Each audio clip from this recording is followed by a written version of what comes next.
केवल क्या रसिक और भावुक ही कथा सुनेंगे? नहीं, बोले रसिक और भावुक को कथा ज्यादा प्रेमी होती है। धावन्ते असलम पटाह, जैसे भृगुर वशिष्ठ श्यवनस्य गौतमो मेधा तिथिर देवल देव रात्रौ रामस तथा गादिसुतस्य शाल्को मृकांड पुत्रो जित पिप्पलादा।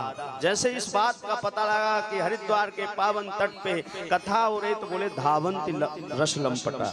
पहले भी मैंने बताया, अगर आप और हम सोचें कि कथा केवल और केवल मोक्ष का साधन है, तो हमारी सोच बहुत तुच्छ है। ये कथा केवल और केवल मोक्ष का साधन नहीं है। मोक्ष तो आपके पितरों का तभी हो जाता है जब आपने मन में संकल्प किया कि हमें श्रीमद् भागवत महापुराण श्रवण कराने। मोक्ष तो तभी हो गया। पहले भी निवेदन किया था कि गंगे गंगे तो यो ब्रुवात योजना नाम सतैरपि, केवल गंगा गंगा कहने से, गंगा का जल स्पर्श करने से मोक्ष हो जाता। अभी आप सुनेंगे सगर के 60,000 पुत्रों को जब भागीरथी ने महाराज तपस्या करके गंगा को धराधाम में ले आया, तो तब जल स्पर्श मात्रेण, केवल जल स्पर्श से ही इनकी मुक्ति हो गई। मुक्ति तो बहुत तुच्छ चीज है। आप लोग कोर्ट जाते हैं ना, वहां एक तराजू टंगा होता है, चित्र टंगा होता है, पुरुष के आंख में पट्टी बंधी होती है, देखा है आपने? वो तराजू कहां से आया? बोले वो धर्म का तराजू है। ये धर्म का तराजू कहां से आया? ध्यान रखिए, पहले ब्रह्मा जी ने तराजू उठा के सारे धर्म शास्त्रों को तोला।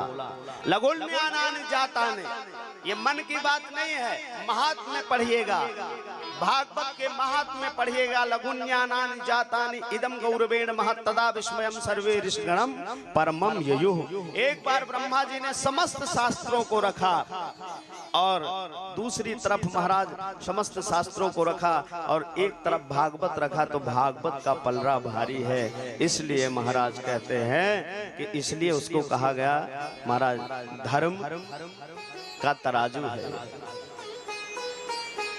जो जिसके घर में बहुत धार्मिक लोग हो, जिसके पूर्वज बहुत धार्मिक हो, ये एक वर्ष की तपस्या नहीं है, एक आध व्यक्ति का पुण्य नहीं है। जो बहुत पुण्यात्मा हो उसके घर में कथा होती है। ध्यान से सुनिए, इसको मस्तक में लिख लीजिएगा।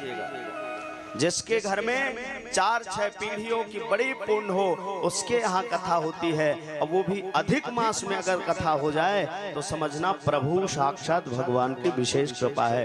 धन्य है वो परिवार जिसे इस अधिक मास के पावन अवसर पर श्रीमद् भागवत जैसे ग्रंथ श्रवण करने को लाभ प्राप्त। प्रेम से बोलिए राधे राधे। कल की कथा में आप और हम सब लोगों ने